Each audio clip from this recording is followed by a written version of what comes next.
So today I am very excited to talk about the link between depression and gluten with Fara Murata. In addition to being a licensed clinical social worker, Fara also holds certificates as a nutritional endocrinology practitioner, a mental health integrative medicine practitioner, an IASIS microcurrent neurofeedback practitioner, and an integrative psychiatry practitioner, among others.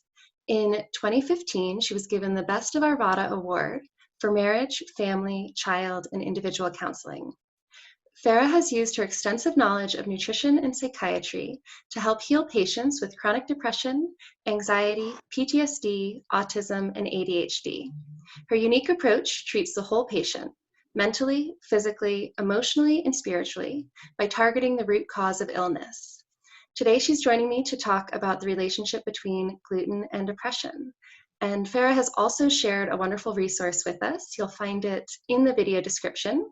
It is a tool to help you make gluten and allergy-friendly food choices called 50 Healthy Lunch Ideas to help you succeed at school or work.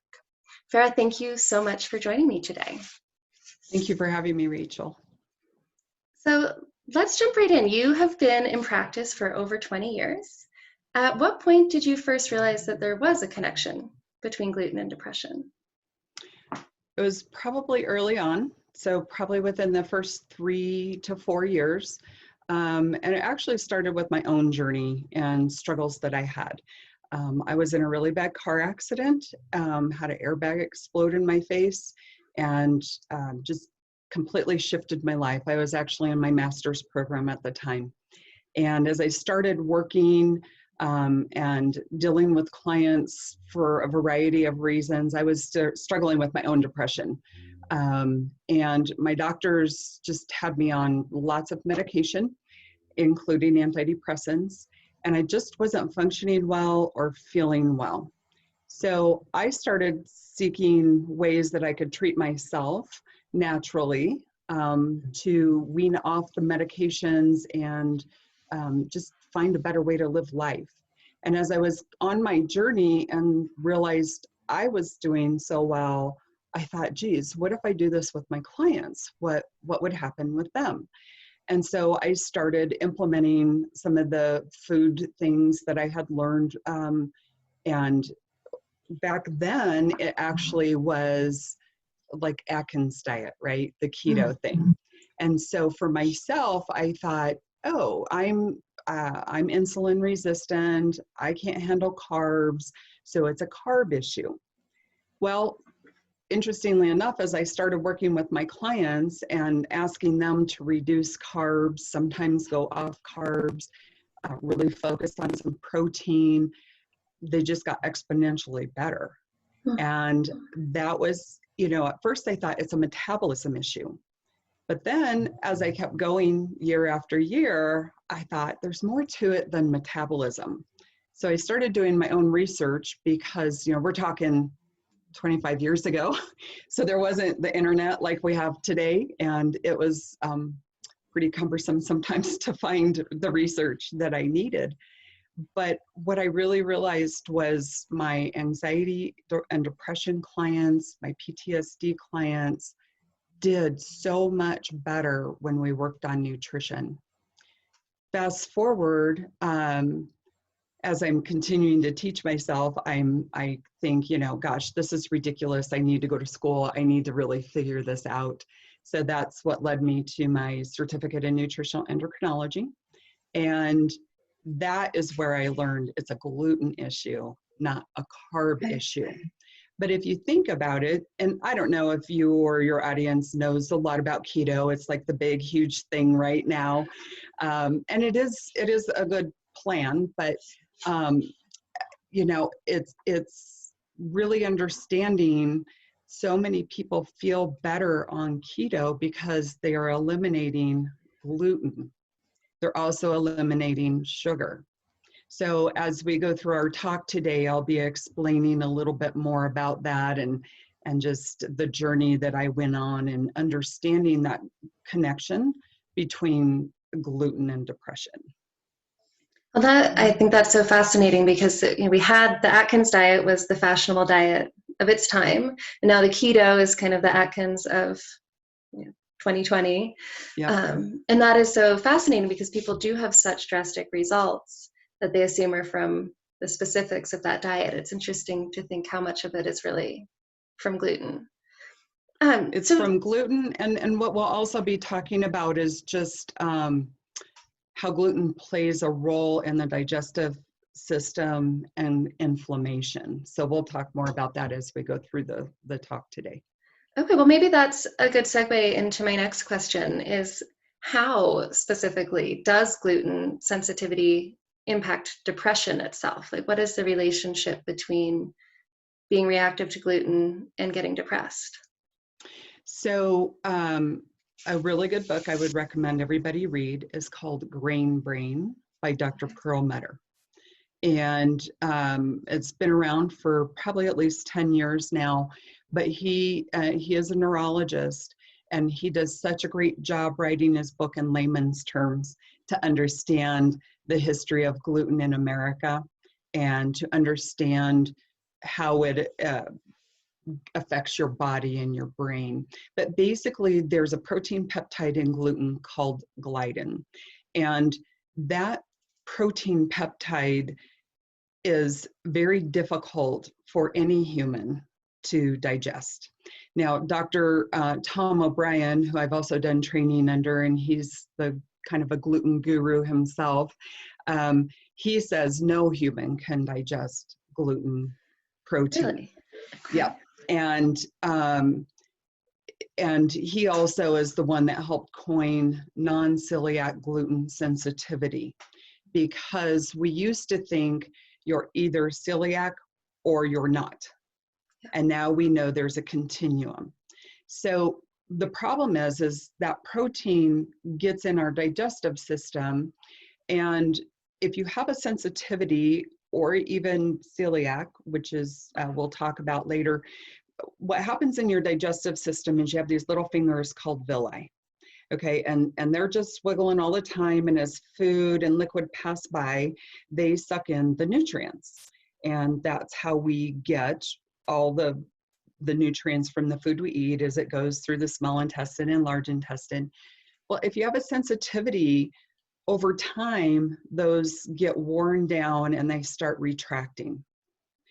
Also, it can cause holes, and I'm sorry I don't have my picture with me today, but it can cause holes in the digestive system because it's constantly being worn down. So that's called a leaky gut. Really, what we've learned through science is if you have a leaky gut, you have a leaky brain. They've always said the gut was the second brain, but now we're learning they're almost the same, and in so many ways, our digestive system controls our mood and depression. And the reason for that is 90 to 95% of our neurotransmitters are actually in our gut and not in our brain. So when I went to school, right, I was trained that neurotransmitters are all in our brain. And so when you take an antidepressant, it goes into the brain and it helps with receptor sites and does its little job. Well, now what we know through science is that your neurotransmitters are in your gut. So if you're eating food, and it's not just gluten, but gluten is one of the biggest culprits. If you're eating food that you're sensitive to and your gut's getting worn down and those holes are getting in there and it's permeable, it's not working properly, your neurotransmitters get out of balance. The biggest neurotransmitter that affects depression is serotonin. Okay, so if your body cannot absorb nutrients and make the serotonin and norepinephrine and epinephrine and dopamine and all of those wonderful things that make us feel great, then we start having depression and anxiety. And often depression and anxiety go hand in hand. You know, some people will say, oh, I don't really have anxiety, but as I talk to them in therapy, it's like, yeah, you do have anxiety, but the depression is the biggest thing. And maybe your depression's so huge that you avoid all those anxiety triggers, right? So so sometimes doctors will even prescribe anti-anxieties to treat your depression because they believe if they can bring the anxiety down, the depression will get better. So I know that's a long answer for that, but I hope that answers your question. No, that's really fascinating. I knew we had neurotransmitters in our guts, but I didn't realize that it was such a massive amount. So it sounds though like if so many of us, perhaps all of us, have trouble handling gluten, and we have so much of our nervous system is in our gut, it almost seems like everyone should be experiencing depression or anxiety or neurological problems. Maybe this is a good time to talk a little bit about celiac versus non-celiac gluten sensitivity and what you think about that scale. Do you agree that no one can process gluten, or do you think it's a spectrum of how well people can and cannot handle gluten? Yeah, I definitely think it's a spectrum. You know, again, you have celiac on one end and non-celiac gluten sensitivity. And you know, when I got trained 5-6 years ago, even then, it wasn't necessarily seen as a spectrum. It was kind of one or the other. Okay. First, I want to talk about celiac. Celiac is an allergic reaction. So we use the word allergy wrong all the time, right? An allergy really is an anaphylactic reaction. Okay. With celiac, that reaction is happening in your digestive system. Okay. So as opposed to, you know, you eat strawberries, you break out in a rash, your face swells up, that all happens in the gut when you're celiac. So, and what can happen if you're non-celiac gluten sensitive is you might not have reaction for years and years, or you think you aren't having reaction for years, but you're depressed and you're anxious and you're having a hard time kind of functioning in life. And then all of a sudden now you've got all these digestive problems out of the blue. No, you don't. They've been developing over time because your body now cannot handle that, right? So with celiacs, what happens is oftentimes I'll have clients come to me depressed, anxious, I can't eat anything, I've got diarrhea all the time, I've got weird skin rashes, I can't sleep. It's because their body is constantly inflamed, especially their digestive system. And unfortunately, if you get to the celiac point, life is going to be difficult. Okay, it's doable, and I help a lot of clients figure out how to live a celiac life, right? To be gluten-free totally and completely. And I am talking about toothpaste, body lotion, makeup, shampoo. I had one client, her kids couldn't even eat a sandwich and then come over and touch her because her body would react. She went to not a bridal shower, but a wedding reception at a brewery. And within 5 minutes of walking in the door, her whole body reacted and they had to leave. So that's celiac, right? And is that something you're born with, or is that something that you can develop over years of gluten? Good question. You can be born with it. Actually, in Italy, they test all newborns for celiac. Really? Yes, they've been doing that for decades. So why? Well, if you think about their diet, right? So they have a high prevalency. However, the interesting thing is that the wheat in Italy is very different than the wheat in America. And Dr. Perlmutter explains that in Grain Brain. He does a great job, so I'm not going to use the time here to do that. But people that are, you know, gluten sensitive can go to Italy and actually eat some of the pasta and the breads because the protein peptide is so different. We have genetically modified products here, and gluten, corn, soy are some of the biggest. But while I'm talking about that, I do want to say that the other products that people that are gluten sensitive that really need to be careful of is barley, rye, and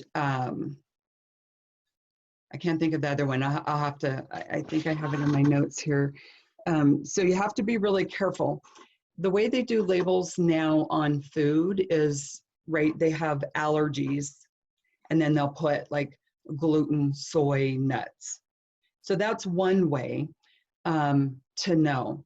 Now, if you are non-celiac gluten sensitive, so I'm just going to refer to that as gluten sensitive, and you keep eating gluten, you can become celiac. Okay, because you're damaging the villi and they can't do the work that they need to, and they just get broken down, and you start getting that permeable gut, you get that leaky gut, and now you can't eat anything because your digestive system is so inflamed, and your depression's going to be worse, your anxiety, fatigue, brain fog, probably gas and bloating, because you're constantly your gut's constantly trying to work and it's not working. And so when you have these gluten sensitive patients, it's not necessary. Can you know, like you're saying, if you're gluten sensitive and you keep eating gluten, you do all this damage to the villi, and eventually you can become celiac. But you can also maybe not have symptoms for a long time. Is there a way to know if you're gluten sensitive? Well, there's a couple ways. So there are some testings, blood tests that you can do. If somebody thinks they might be celiac, the cheapest way is to have them go to their doctor, because most doctors now know how to test for celiac. And there's a couple of blood tests that will show them.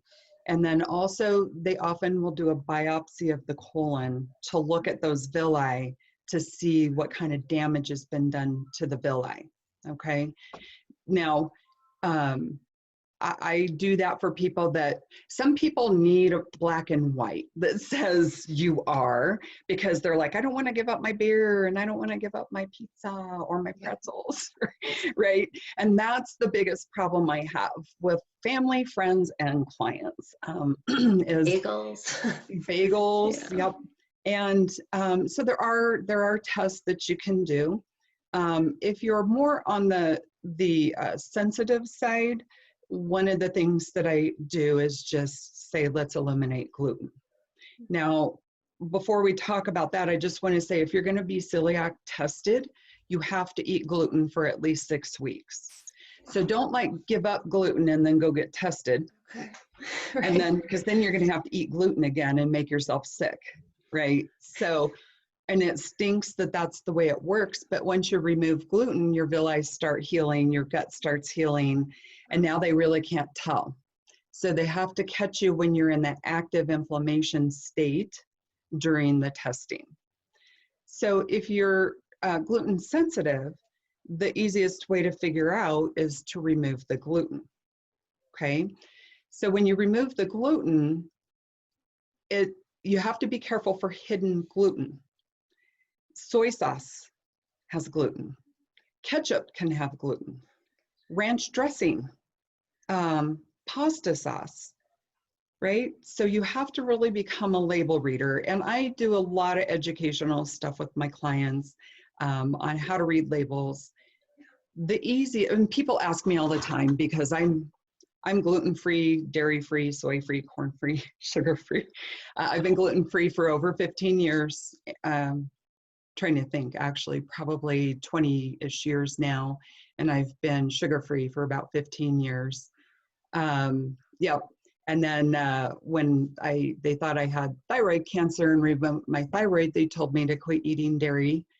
And I asked why. And there's lots of hormones in dairy, if you don't know. But I just thought, well, if I should not eat dairy because I might have cancer, why would I have dairy if I don't have cancer? Right? So that's a whole nother topic. But and I guess while I'm on that topic with dairy, I will say that oftentimes people that are gluten sensitive or celiac can also have a dairy reaction, because the protein peptide of dairy fits into the receptor site of the gluten receptor site. So the body thinks you're eating gluten. Okay. Okay. And I know that's probably deeper than people wanted to go and didn't want to hear that. But what I will often see is people will get off the gluten, so they increase their dairy intake, and they're still having reactions and they can't figure out why. So then we have to go in and remove the dairy to see how they're reacting. Right. Now, there are food sensitivity tests that can be done. It is a blood serum test, and I do that out of my office. And some people would rather just do that and get the list of all the food that they need to eliminate. And I help them through that too, because all of this is a process. And if you're listening and this seems overwhelming, just listen to the video again. You know, read Dr. Perlmutter's book.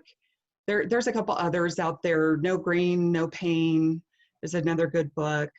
But lots of books are coming out about getting rid of the gluten, because depression, I think I have my statistic in front of me. Depression is one of the biggest health issues that we have in the nation.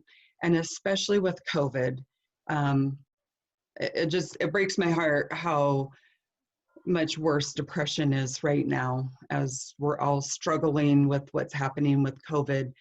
And so, you know, understanding that, yes, we don't have control over a lot of things in our life, but we can take control over what we eat. Now, usually that means we overeat, we eat like all the bad stuff, right? Because that makes us feel good. But does it really make you feel good? See, I think we just aren't in tune with our bodies enough, and we aren't in tune with what we're putting in and how that's affecting our body. So when people do the elimination of gluten and they say, wow, I have more energy, I'm sleeping better, I have less anxiety, I have less depression, I lost some weight. Now, not everybody loses weight when they give up gluten, because again, a lot of it is that digestive issue, but people can, because that's their main source of food, right? Lots of people like their pasta and their bread and their pizza and pretzels and bagels and all that kind of stuff. So, you know, it's like, well, God, what do I eat then? Right. I think a lot of people of 3 meals a day are gluten.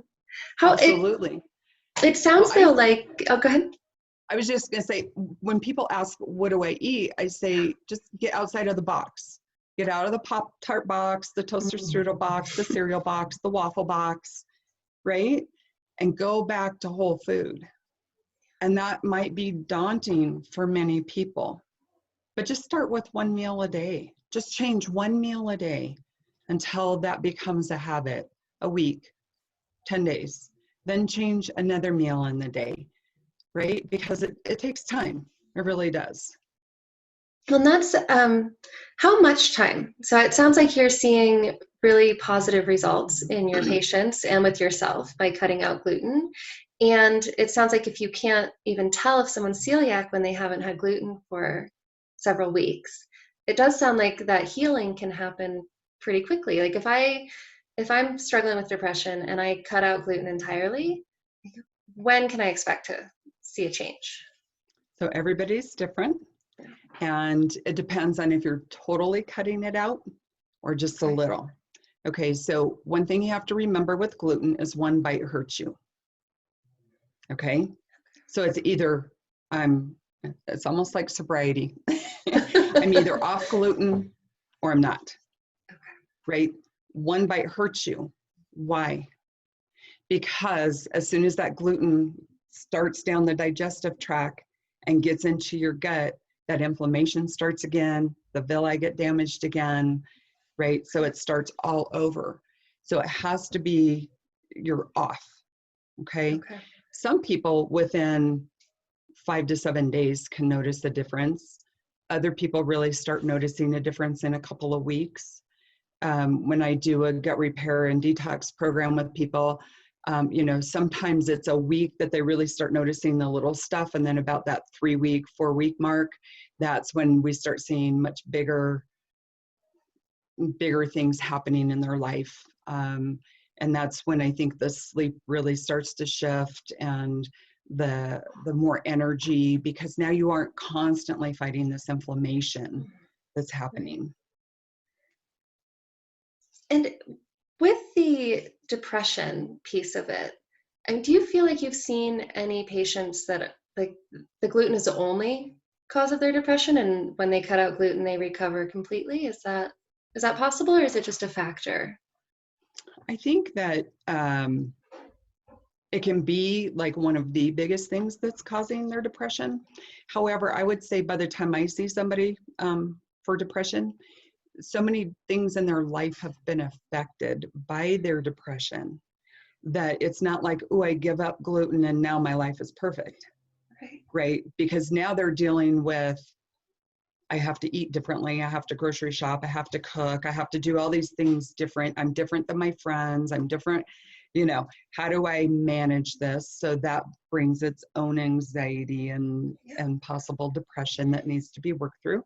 But also, how much has the depression affected relationships, their job? So I think that understanding the connection between gluten and depression is so critical, so you can figure that out. Okay. Right. And I often will have clients that will go gluten-free, they'll feel great. And about that 3-month mark, they're like, I'm good to go. And they'll go eat some cake at a birthday party, or they'll go have a beer with a buddy, or a bagel for breakfast because they're just really craving it. And then they'll come back into me and they'll say, oh, I feel so awful and I'm not sleeping and I feel it. And I'll say, what'd you eat? That's my first question, right? What'd you eat? And they're like, no, I've been doing good. And then they'll think about it and then they'll say, oh yeah, I was at this party and I did do this. So the other reason one bite hurts you is what research is showing us is that it can take almost 6 months to a year to purge gluten completely from your gut. So it's like hanging out in there. It's like lurking in your, it's like sticky. It's stuck in the inflammation. Really? Yep. It's just hanging out in there. So as it's cleaning, it's kind of like, maybe a bad analogy, but if you clean out your garage floor and you wash it down and it's nice and clean, and then you drive your car in over the summer, you don't really notice the dirt and the muck that's in there. Yeah. But then by winter, now all of a sudden you've got this really thick layer and you've got chunks and you've got grit and, right? That's the gluten. That's the gluten. So that's kind of what's happening to your digestive system. So then you wash it out again because you go gluten-free. And so now it's nice and clean and things look great. But then you take one bite and now you just kind of bring all that gunk back in. And I'm not saying that you'll go back to the same level of depression or problems, but it's pretty noticeable quickly. Yeah. Okay. And so does that mean that if I'm struggling with depression and I have figured out that I'm gluten sensitive and the gluten's definitely impacting my depression, is that like a life sentence, for lack of a better word, that I have to go gluten-free forever? And I only phrase it that way. It's like a lot of my viewers know my interest in this topic started because my husband struggles with depression and he does react to gluten. And I know that's been a trigger for him, is just knowing that I can't ever eat all these things I love again, right? So is this a forever, or when you do that 6 months to a year, you totally clear out the gluten, everything heals up? Can you ever get to a place where you can tolerate gluten again? So there's a couple schools of thought on that, but typically it is the rest of your life. Yeah. Okay. Sometimes when you've got a food sensitivity, one of the things we do, let's say you're sensitive to cucumbers, which seems weird because it's such a healthy food, right? But it can be. So you eliminate that for 3 to 6 months, and then you try to eat cucumber and see. The problem is you don't always have an outward reaction to a food sensitivity.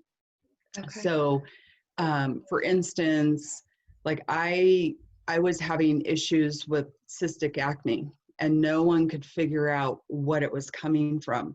And they wanted me on oral antibiotics, which I refused to do. And then they wanted me on all this really heavy duty, intense topical cream. And as I'm going through my nutritional endocrinology school, I'm like, oh, I've had all these health issues, lots of antibiotics, lots of ibuprofen because of my car accident. I'm having liver detox problems. And what I found out was it was fish. So I wasn't able to break down and use up the fat, the healthy fat, omega-3 in fish, and it was coming out in cystic acne. So I eliminate fish, which I really need, right? It's great for brain health and hair and muscle, all that, but I can't eat it, right? But it didn't just start boom all of a sudden. It was that it was building up, and now I'm getting this outward reaction. So I just share that so people will understand when you first, let's say you haven't eaten gluten for a year and you want to eat it again and you go, oh, I ate some and I don't feel bad. So then you go, oh, I'm going to eat a little bit more and I don't feel bad. Okay. And then 2 months, 3 months down the road, you are like, oh my gosh, I feel so awful. What's going on? What are you eating? Okay.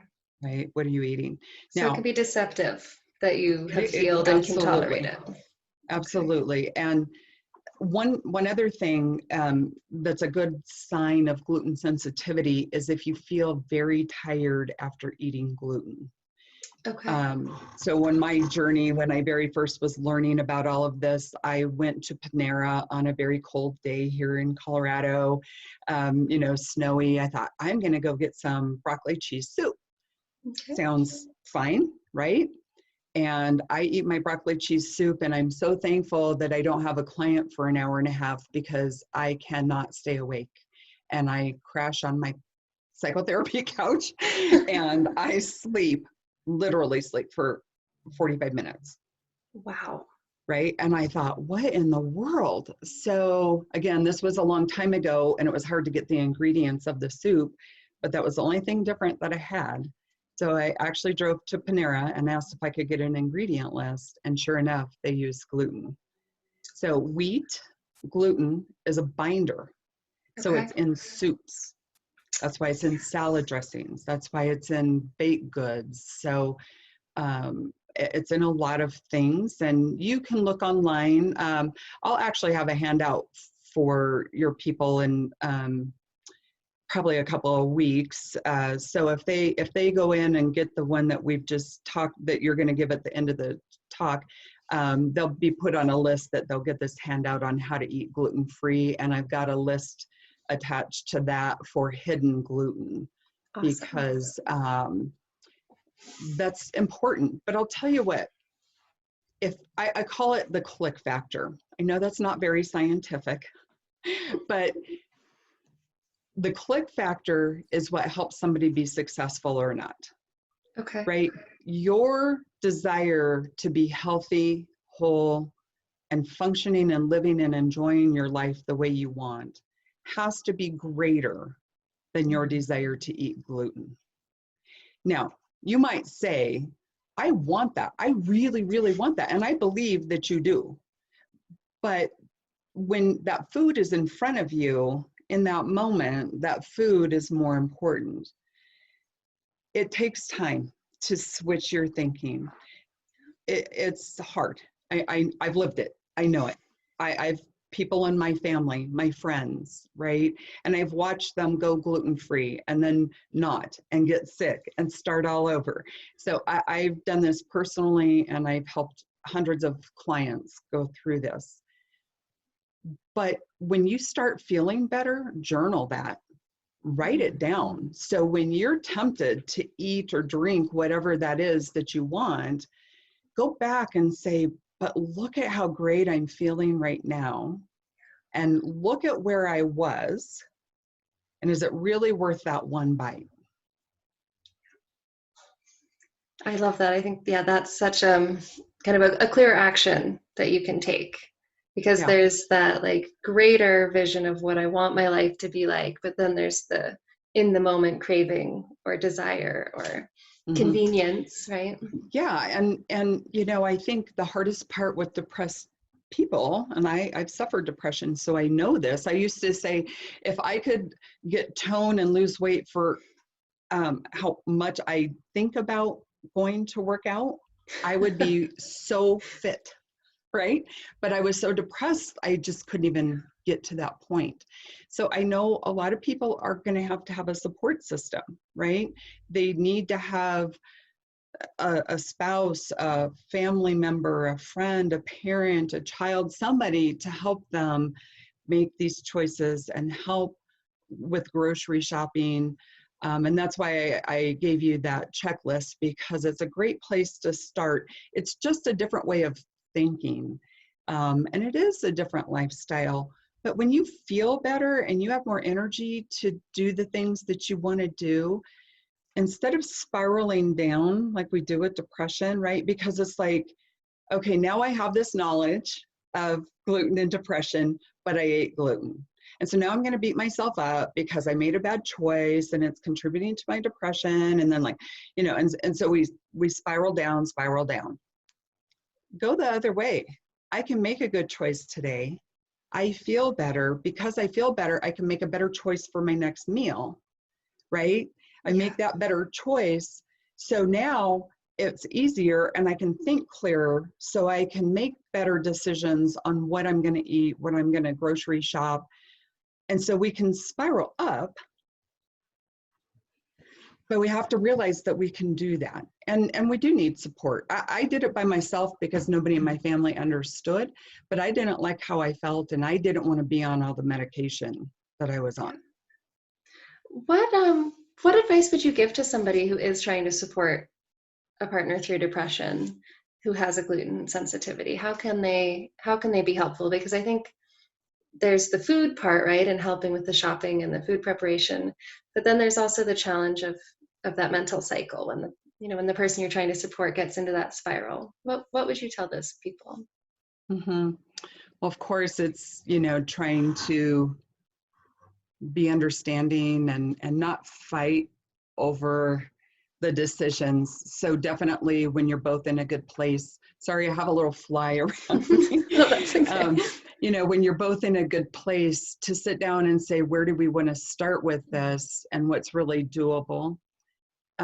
Because the support person can't make themselves sick trying to help their partner or their loved one get better.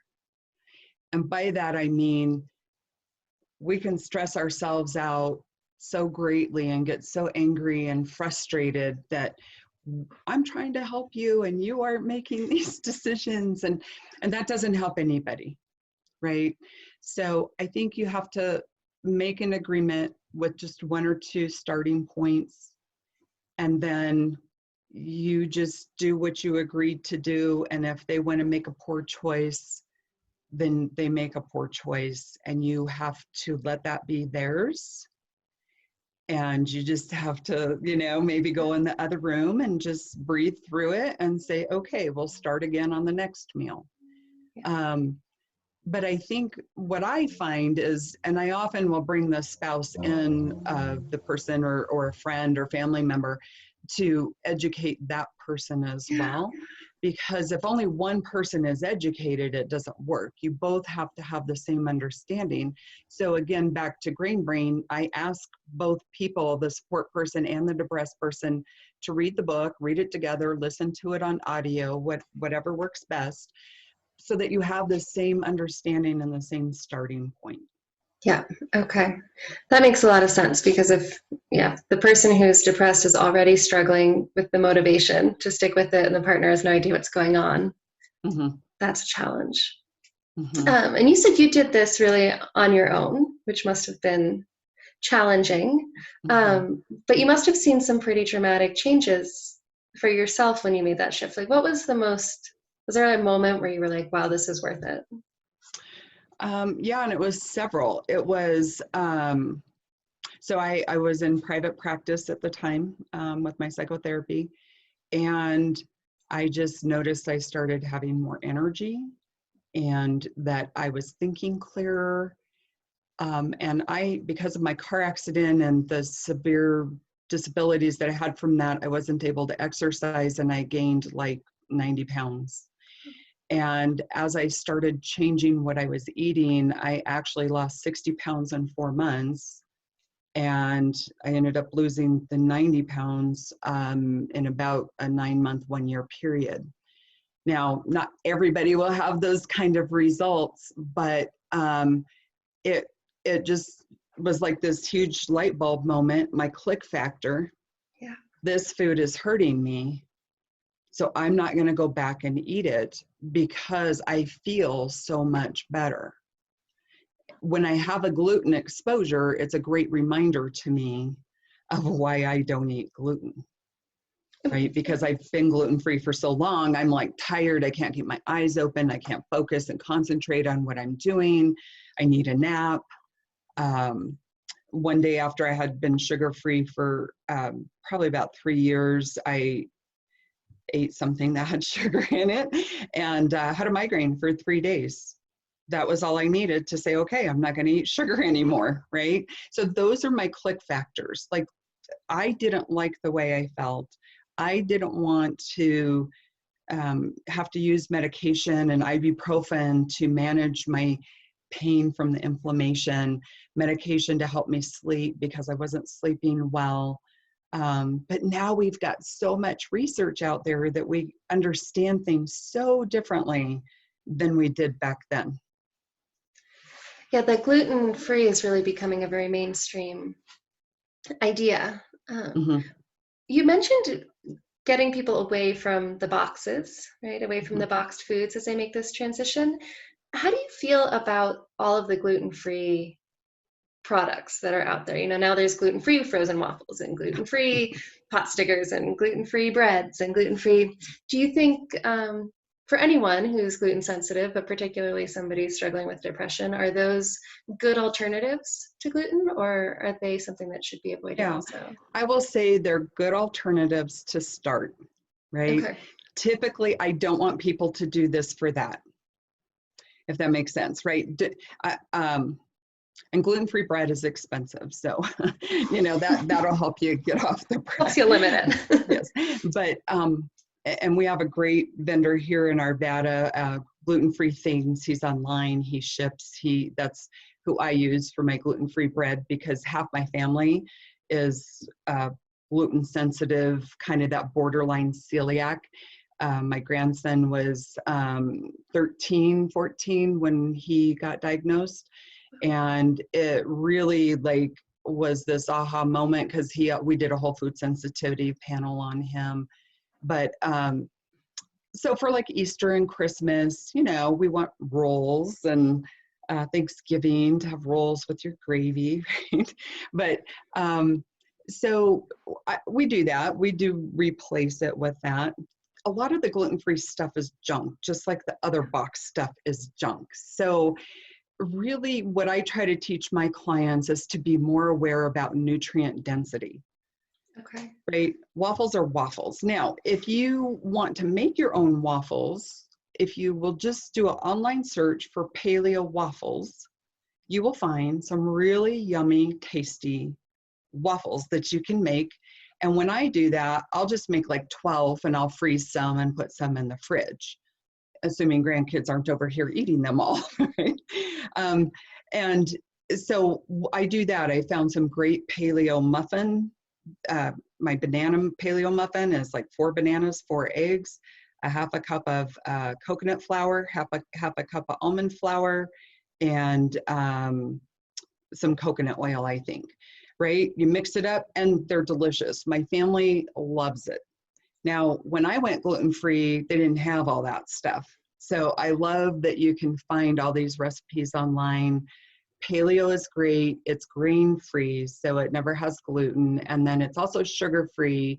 So it uses dates, honey, and maple syrup as main sweeteners, or just like the bananas themselves would be a sweetener. Yeah, so I think just being careful with the boxed gluten stuff. My vice is gluten-free pretzels. So I have to be careful because I do really like those. Yeah. Right, but that focus on whole foods as opposed to processed food is kind of a good way to go. Would you ever recommend that somebody, I guess, would you recommend that anyone who has depression go gluten-free? Is there ever a case where you would suggest that it's okay for them not to? Do you think it's always a factor? Yeah, I would probably suggest it to anybody that has depression. Yeah. To just rule it out, try it for 2 weeks, see how you feel. It's the cheapest, easiest way to see if you have gluten issues. And if you feel better, that's your answer. Some people say it's not enough because they want their gluten, but that is the easiest way to do it. And again, the depression issues might not go away right away or completely. Sometimes people still need medication, but maybe not as much. But once you know there's other reasons for your medication, that can shift your depression. There's other reasons for depression that can shift your thinking about depression as well. Because I think so many people with depression feel like there's something wrong with me. It's my fault. Why can't I get myself out of this funk? If I only did this, if I did that. And it's like, okay, well, there's something wrong with your body being able to tolerate some of the food that you're eating, but with help, you can make choices to change that pattern. And when you were talking about serotonin being affected in the gut, I know we're going to try not to get too scientific, but I have to say I am a little curious about the villi can heal and that gut wall can heal, but you said that can take, even up to a year for the gluten to really clean out and for the gut lining to heal. Does the gut's ability to produce serotonin come back quickly also, or is there kind of a different healing process for producing neurotransmitters themselves? Yeah, so it does heal along with the gut healing. There's 2 foods that help increase serotonin in your body: sugar and protein. Oh. So if you think about it, when you're depressed, what are you craving? Sugar. Sugar. Why? It makes you feel good, but it only makes you feel good for a short period of time. So the cycle of increasing your blood sugar is, let's say you eat a piece of cake, which is comfort food, right? So you eat a piece of cake, you feel better, and then you feel crummy because you feel better while your blood sugar is going up, then it peaks, and at this point we can often see anxiety. Okay. But then when it comes down, now you feel crummy and you maybe feel worse than you did before you ate the cake, because now you've also got a possible gluten reaction to the cake. Right. Sugar and gluten. Yeah. Yeah. So your serotonin, when you look at markers of serotonin and sugar, they often follow each other, right? Because sugar increases the serotonin, and as the sugar goes out, the serotonin drops as well. Protein, though, also supports serotonin.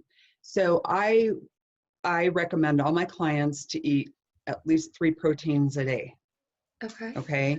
Because protein, your blood sugar can come up, but the protein will hold it for a long period of time, and it holds that serotonin with it. So instead of this spike, you've got this nice steady stream. So if you eat a potato with meat, the potato does this, but the meat does this. So it helps level off that sugar and the serotonin. That's really interesting. So yeah, there's another blow against sugar and a positive for keto, right? Yeah. Keto, paleo, I think that, like, I get carbs through sweet potatoes, brown rice, and I will tell you, your taste buds will change, as you start changing food, and you'll find that when you eliminate the sugar, and I'm not saying everybody has to eliminate sugar, but I'm just saying as you decrease your gluten, you're naturally going to decrease your sugar, unless you go for all the gluten-free junk that's out there. But your taste buds will change, and you'll start noticing more natural sweetness in food, and you'll start liking that food more. You'll start craving that food more because it's meeting the needs in your body for the micronutrients, which is what your vegetables and fruit have. and your protein is a macronutrient. So we need to have both to feel good. Well, that's I think that's probably encouraging, right, for people trying to consider giving up things like gluten and sugar. Yeah. So we recommend anybody who has depression give going gluten-free a try, see if it has an impact. What about people who don't have depression? Do you think there's anyone who should be eating gluten, or that it's not harmful to, or do you think really all of us should consider going gluten-free? Yeah, I tend to lean to Dr. Tom O'Brien a little bit, just because I've worked with thousands of people and what I've seen. But I think that people can just go gluten-free for a couple of weeks. I say minimum 2 weeks, preferably if they can do 4 to 6, that's a better idea.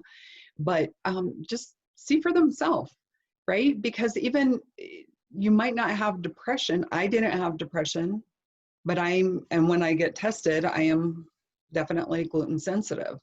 And so now I shouldn't say I did have depression, right? And then I did that whole keto thing, got off all my antidepressants, was doing great. Then I brought gluten back into my diet. And at that point, I wouldn't say depression was the biggest thing that was there that made me say, "Ooh, I don't feel good." It was other issues, fatigue, brain fog, tiredness, stuff like that. And you have mentioned in another conversation that you've worked with some people who have had chronic depression and have been depressed for their whole lives or for decades. Do you see a significant shift for those people when they cut gluten out? Absolutely. Like a big shift. Yeah. And I have another tangent I can go off on that. No, please. But I have different therapies that I do, and one of them is a microcurrent neurofeedback. We can maybe do a segment on that because that's been a game changer for my depressed clients. And when I couple that in particular with depression, it's just phenomenal, the results. Now, if it's just a gluten elimination that they do, typically it's not just gluten though, right? Because there's other stuff going on. And I do often have to come in with supplements because vitamin D, and we could do a whole segment on that as well, because low vitamin D causes depression. So if you have depression, you should be asking your doctor to check your D levels. And I do have my clients, we do a D level check in the winter. So like January, February, and then we do another one like July, August, because we've got more darkness in the winter. So people can often have seasonal affective disorder. And so their depression could be maybe low level, and now all of a sudden they're in a major depression. What's the D level? See, doctors will often just put you on an antidepressant or up your antidepressant that you're currently on, and they're not checking your vitamin D levels. And I've had clients, when we get their D levels to a good range, they don't need their antidepressants anymore because they feel so much better. Now, there's other supplements that we are often deficient in that can contribute to depression as well. And so I do work with my clients on that. Let's maybe talk about that for just a minute. We've got just about 10 minutes left in our time together, and you've told us all these other factors that contribute to depression, right? It's not just there's something mentally wrong with me or the way I'm thinking. There's my vitamin D is low, I'm eating gluten. There's all these other factors. There's sugar affecting my serotonin spikes. Can you talk a little bit about how you work with your patients with depression, and like kind of what's the range if I come in and I have depression and I have no idea what's going on? What kinds of things, where would we start, and what's available to me? Yeah, so I, of course, do a thorough history of what's been going on with you, especially as a woman, because hormones could be contributing to some of your depression. Men also can have hormonal issues that can contribute to depression. So one of the things that I like to do is a comprehensive blood panel. I do try to use their own doctors to get that blood work done, but then I provide an analysis of that blood work and do come up with a treatment plan for them with supplements and eating plan. And then we also do psychotherapy so that we can change maybe bad habits, come up with coping skills, because so many people don't have coping skills except eating or sleeping or drinking or drugs. And right, I mean, there's so many ways that negative ways that people try to deal with their depression. And so coming up with some good coping skills to help them replace the negative ones, so that as they start feeling better, right, you can't increase how you feel, but use these negative coping skills and hope to really accomplish your goal. And so it's really a culmination of providing those services. Sometimes I do have to also do, it's called the organic acid test, and I look at what's going on in the digestive system, and that organic acid test will show me if there's bacteria in there, like candida, which is yeast, or other fungal markers. And sometimes those fungi can eat your dopamine and throw your neurotransmitters off balance. So if we're doing all this stuff and nothing's working, and we're like, gosh, you're gluten-free, you're doing this, you're doing that, we've tried all this stuff, now I need to go in and look at the gut to say what really is happening here. And so that's kind of my last ditch of what else can we do to help with the digestive issues that have so much to do with depression. Yeah. And I do work with children too, and teens. So even when I'm working with a 6-year-old, I'm looking at gluten, I'm looking at dye. Kids are very reactive to dyes. I'm looking at their sugar intake. And often, and I'll throw this out there too, I know we're limited on time, but autism, huge correlation, huge, between gluten and being on the autism spectrum. Really? So that is, whenever I'm working with a family that has, whether it's a child or an adult on the spectrum or teen, gluten is something that we certainly, the first thing that we eliminate to work on bringing them back into balance.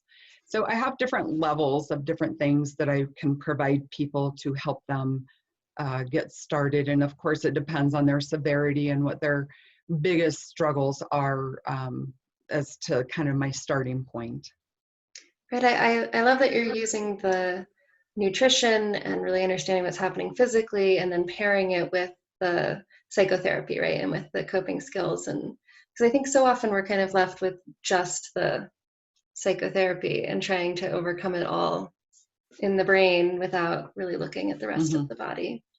And I'll tell you, if I have clients that don't want to do the nutritional stuff, they'll be in psychotherapy for a really long time, because it's so hard to move through things because of all the physiological problems that they're struggling with. That makes a lot of sense, right? If you have fungi eating your dopamine and sugar eating your serotonin, and how do you start to feel better? Yep. So if one of our viewers is interested in working with you, you had mentioned to me that you'd be willing to do a free 20-minute consultation. Can you tell me a little bit about that and maybe tell people what that would be like? Sure. So I think the easiest way is to just email me at, it'll be Fara, F as in Frank, ARA, at newlifehw.com. And just reach out, and in the subject line, put gluten and depression.